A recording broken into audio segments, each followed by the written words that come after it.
പണിയെടുക്കാൻ അറിയാത്തതിന്റെ പേരിൽ പണിയെടുക്കുന്നവന്റെ കൂടി പണിമുടക്കുന്ന യൂണിയൻകാർ മറുവശത്ത്. എന്താ അല്ലേ? അതായത് ഉത്തമ എന്ന പ്രോഗ്രാമിലേക്ക് എല്ലാവർക്കും സ്വാഗതം.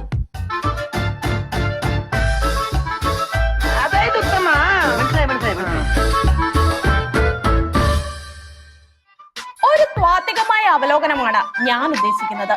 മുകളിലേക്ക് പോയാൽ തിരിച്ചു വരുമെന്ന് യാതൊരു പ്രതീക്ഷയുമില്ലാത്ത ഇന്ധനവില തിരഞ്ഞെടുപ്പ് കാലമായതോടെ സഡൻ ബ്രേക്കിട്ട് അങ്ങോട്ട് നിന്നു. ആലോചിച്ച് നോക്കിയപ്പോഴല്ലേ പിടികിട്ടിയത്. പതിവ് പോലെ മോദിജിയുടെ വക തിരഞ്ഞെടുപ്പ് ഫെസ്റ്റിവൽ ഓഫർ തന്നെയായിരുന്നു. പക്ഷെ എന്ത് ചെയ്യാൻ, തിരഞ്ഞെടുപ്പ് കഴിഞ്ഞതോടെ ഓഫറും കഴിയാറായല്ലോ. പുതിയ തിരഞ്ഞെടുപ്പ് ഫലം വന്ന ശേഷം ഇന്ധനവില ഇന്ന് കൂടും നാളെ കൂടുമെന്ന് കണ്ണും നട്ട് കാത്തിരുന്ന സാധാരണക്കാരെ ആവേശത്തിലാക്കി. ഇന്ധനവില വീണ്ടും കൂടി. തിരഞ്ഞെടുപ്പിലെ വീരോചിതമായ തോൽവിക്ക് ശേഷം മാസ്റ്റർ പീസായ മോട്ടിവേഷൻ ട്വീറ്റിലൂടെ രാഹുൽജി ഇതിനുള്ള സൂചനയും തന്നിരുന്നു. ഇനിയിപ്പോൾ സംഘമിത്രങ്ങൾ മുമ്പങ്ങ റോഡിലൂടെ ഓടിച്ചു കളിച്ചിരുന്ന ബാല്യകാല കാളവണ്ടികൾ പൊടിതട്ടി എടുക്കേണ്ടി വരുമോ എന്നാണ് സംശയം.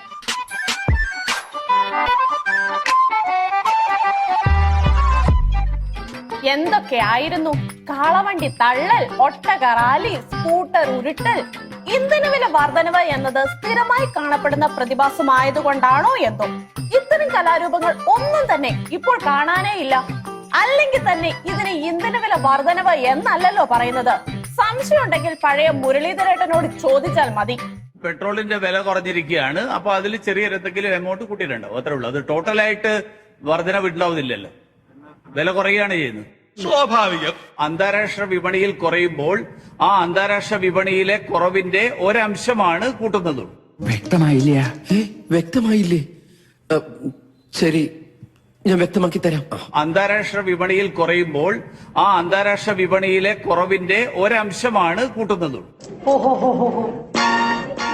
ആ അന്താരാഷ്ട്ര വിപണിയിലെ കുറവിന്റെ ഒരംശമാണ് കൂട്ടുന്നത്. ആ അന്താരാഷ്ട്ര വിപണിയിൽ അത്രയും തന്നെ കൂട്ടുന്നില്ല, അധികമൊന്നുമില്ല. 2-3 പിരി എവിടെ കളിയിൽ കിടക്കുക. ശരിക്കും ഈ താക്കോൽ എവിടെയുണ്ട് എന്ന കാര്യത്തിൽ അന്നേ മുരളിച്ചേട്ടന് ചെറിയൊരു കൺഫ്യൂഷൻ ഉണ്ടായിരുന്നു. അതിന് അന്താരാഷ്ട്ര മാർക്കറ്റ് എവിടെയാണെന്ന് അറിയണം. ചേട്ടനറിയാമോ അന്താരാഷ്ട്ര മാർക്കറ്റ് എവിടെയാണ്? ചേട്ടനറിയാമോ? ആർക്കെല്ലാം അറിയാമോ? ആ പറഞ്ഞ അന്താരാഷ്ട്ര വിപണി നോർത്ത് ഇന്ത്യയിലെ ഏത് പൈപ്പിന്റെ ചൂട്ടിലാണ് എന്ന് പോലും കൃത്യമായി പറയാൻ ഒരുപക്ഷെ മുരളിച്ചേട്ടന് മാത്രമേ കഴിഞ്ഞുള്ളൂ എന്ന് വരാം. എന്തായാലും അന്താരാഷ്ട്ര വിപണിയിലെ കുറവിന്റെ ഒരംശം കൂട്ടുന്ന ശാസ്ത്രത്തെ കുറിച്ച് സുരേന്ദ്രേട്ടനോട് ചോദിച്ചതിന് പുള്ളിയുടെ അന്നത്തെ മറുപടി ഇങ്ങനെയായിരുന്നു. പെട്രോളിന് വില കൂടുകയും കുറയുകയും ചെയ്യുന്നുണ്ട്. ചില ദിവസങ്ങളിൽ കുറയും, ചില ദിവസങ്ങളിൽ കൂടും. അത് ശരിയാണ്. ഇന്ധനവിലയാകുമ്പോൾ കൂടുകയും കുറയുകയും ഒക്കെ ചെയ്യാമല്ലോ, സ്വാഭാവികം. അങ്ങനെയാണെങ്കിൽ മുമ്പ് കഷ്ടപ്പെട്ട് കാളവണ്ടി ഉന്തിയതൊക്കെ എന്തിനാണോ എന്തോ. അല്ല, ഇപ്പൊ വണ്ടി ഉന്താൻ വേറെ ആൾക്കാരുണ്ടല്ലോ, അവർ ഉന്തട്ടെ. ഞാൻ ഉന്തിയത് പ്രതിപക്ഷത്തിരിക്കുമ്പോഴാണ്. ഞാൻ ഉന്തു, ഇനിയും ഉണ്ട്. പ്രതിപക്ഷത്തിരിക്കുമ്പോൾ സമരം ചെയ്യും. അത് ഏത് വിഷയത്തിലും അങ്ങനെയാണ്. ആ, ഇപ്പോൾ കറക്റ്റായി. അല്ലെങ്കിൽ സുരേട്ടൻ നുണ പറയുകയാണ് എന്ന് കരുതി പോയനെ. സുരേട്ടന്റെ ഈ ടെക്നിക്ക് പിടികിട്ടിയത് കൊണ്ടാകാം മിത്രങ്ങളുടെ കാളവണ്ടി പരേഡിനെ അനുകരിച്ച് കോൺഗ്രസ് അണികളും പിന്നീട് അതിനെ മാതൃകയാക്കി രംഗത്ത് വന്നിരുന്നു.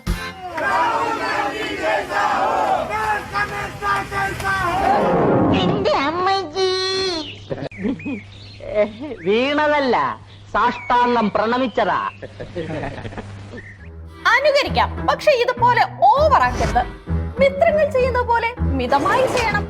ഇത്തരം പ്രചന്ന പ്രകടനങ്ങൾ അതിന്റെ ഓളത്തിന് നടക്കുന്നുണ്ടായിരുന്നുവെങ്കിലും ഇന്ധനവില പിടിച്ചു നിർത്താൻ ഒരു സർക്കാരിനും കഴിഞ്ഞിരുന്നില്ല.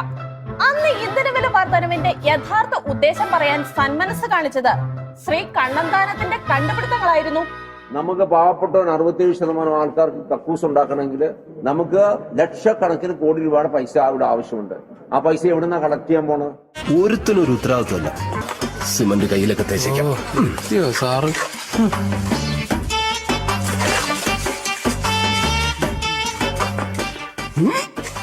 ഇതിനൊക്കെ വെയിറ്റ് കൂടി തുടങ്ങിയ ആകെ ടയേർഡായി. 11 മണിയുടെ ഇടച്ചായ കുടിക്കാൻ പോയാലോ? പെട്രോൾ ഉപയോഗിക്കുന്ന ആരാ? വണ്ടിയുള്ള ആള്. വണ്ടിയുള്ള ആൾ ഏതായാലും പട്ടിണി കിടക്കുന്ന ആളല്ല. അപ്പോൾ തീർച്ചയായിട്ടും ഇതിന് കഴിവുള്ള ആൾക്കാരെ എന്ന് പറഞ്ഞാൽ പെട്രോൾ ഉപയോഗിക്കുന്ന ആൾക്കാർ കഴിവുള്ള ആൾക്കാരാണ്. അതുകൊണ്ട് അവർ പൈസ ടാക്സ് കൊടുത്തേ പറ്റുള്ളൂ.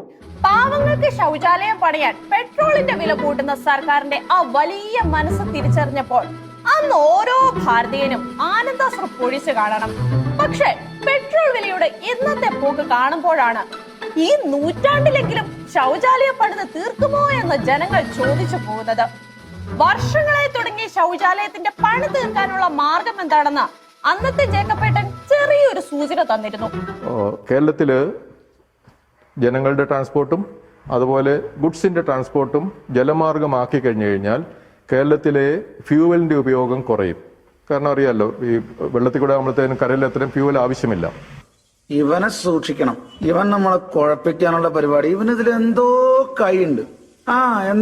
എന്നിട്ട് ഫ്യൂവലിന്റെ ആവശ്യം കുറഞ്ഞു കഴിഞ്ഞു കഴിഞ്ഞാൽ ഇവിടുത്തെ പരിസ്ഥിതി പൊല്യൂഷൻ കുറയും. അറിയാമല്ലോ, ഈ പെട്രോളും ഡീസലും കത്തിക്കുമ്പോഴാണ് ഗ്ലോബൽ വാർമിങ്ങിനൊക്കെ അത് കൂടുതലാണ് എന്നുള്ള ഒരു കാര്യം അറിയാമല്ലോ. അല്ലെങ്കിൽ തന്നെ ഇന്ധനവില വർധനവ് അതിജീവിക്കാൻ കപ്പൽ യാത്ര ശീലമാക്കേണ്ട പ്രശ്നം മാത്രമേ ജനങ്ങൾക്കുള്ളല്ലോ. പോരാത്തതിന് ഇന്ധനവില വർദ്ധിപ്പിക്കുന്നത് പരിസ്ഥിതി സംരക്ഷണത്തിന്റെ ഭാഗമായിരുന്നുവെന്ന നഗ്ന സത്യം വെളിപ്പെടുത്താനും ജേക്കബേട്ടൻ തന്നെ വേണ്ടി വന്നു. അന്നത്തെ BJP ആളുകളുടെ ശാസ്ത്ര വ്യാഖ്യാനങ്ങൾ കേട്ടിട്ട് ആർക്കും വലിയ മൈൻഡ് ഒന്നും ഇല്ലായിരുന്നുവെങ്കിലും പിന്നീട് കളിയാക്കിയവർ പോലും കൈയടിച്ചത് 50 രൂപയ്ക്ക് പെട്രോൾ തരുമെന്ന സുരേട്ടന്റെ വാക്കുകൾ പൂവണിഞ്ഞപ്പോഴാണ്. പക്ഷെ 50 രൂപയ്ക്ക് 1/2 ലിറ്റർ പെട്രോൾ മാത്രമേ കിട്ടൂ എന്ന് അറിഞ്ഞപ്പോൾ അടിച്ച കൈകൾക്കിടയിൽ സുരേട്ടൻ കൂടി പെട്ടുപോയത് തികച്ചും യാദൃശ്ചികം. ഇപ്പോഴും എത്തുമല്ലോ, അതിനേക്കാളും കുറയും. വന്ന് നാളത്തെ വിലയേക്കാൾ കുറവാണല്ലോ ഇന്നത്തെ വില എന്ന് കരുതി ആശ്വസിക്കാനുള്ള വക ജനങ്ങൾക്ക് കിട്ടിയിട്ടുണ്ട്. ഇന്ധനവില വർധനവിനെതിരെ പ്രതിഷേധിച്ച മിത്രങ്ങളുടെ മാത്രമല്ല കോൺഗ്രസ് അനുഭാവികളുടെ പ്രകടനങ്ങളും ശ്രദ്ധേയമായിരുന്നു. മിത്രങ്ങളുടെ കാളവണ്ടി ഉന്തലിന് വേണ്ട മറുപടി പിന്നീട് കോൺഗ്രസ് അനുഭാവികളും തിരിച്ചു കൊടുത്തിരുന്നു.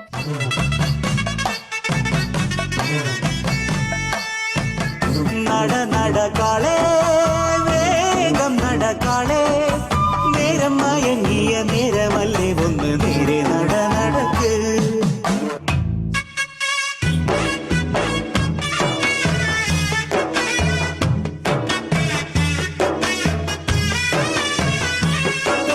കാളവണ്ടിയിൽ പാർട്ടിക്കാർ മാറി മാറി കയറുമ്പോഴും പെട്രോളിന്റെ മാത്രം വിലക്കുതിപ്പിൽ വ്യത്യാസമൊന്നും ഉണ്ടാകുന്നില്ല. സാധാരണക്കാരെ വലയ്ക്കുന്ന പെട്രോൾ വില വർധനയ്ക്കൊപ്പം പെട്രോൾ പമ്പുകാരും അവർക്കാകുന്ന സഹായങ്ങളൊക്കെ നൽകി ജനങ്ങളെ സഹായിക്കുന്നുമുണ്ട്. 1 ലിറ്റർ പെട്രോളിന് 104 രൂപയുള്ളപ്പോൾ 800 മില്ലി ലിറ്ററിന് 153 രൂപയാകുന്ന അത്ഭുത കാഴ്ചകൾ വരെയുണ്ട് പമ്പുകളിൽ.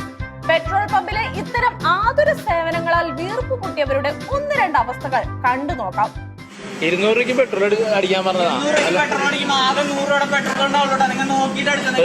കണ്ടില്ലേ, 200 രൂപയ്ക്ക് ഞാൻ പെട്രോൾ അടിക്കാനായിട്ട് പമ്പിൽ വന്നതാണ്. എന്റെ സ്കൂട്ടറിൽ പെട്രോൾ അടിക്കാൻ പറഞ്ഞ് ഞാൻ സ്കൂട്ടർ തുറന്നു കൊടുത്തു.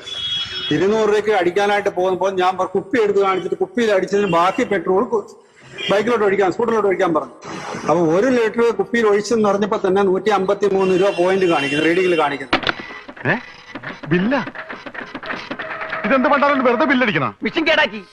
ഏതൊക്കെ സർക്കാർ മാറി മാറി വന്നാലും സാധാരണക്കാരുടെ അവസ്ഥ അതിങ്ങനെയൊക്കെ തന്നെ ആകാനേ തരവുള്ളൂ.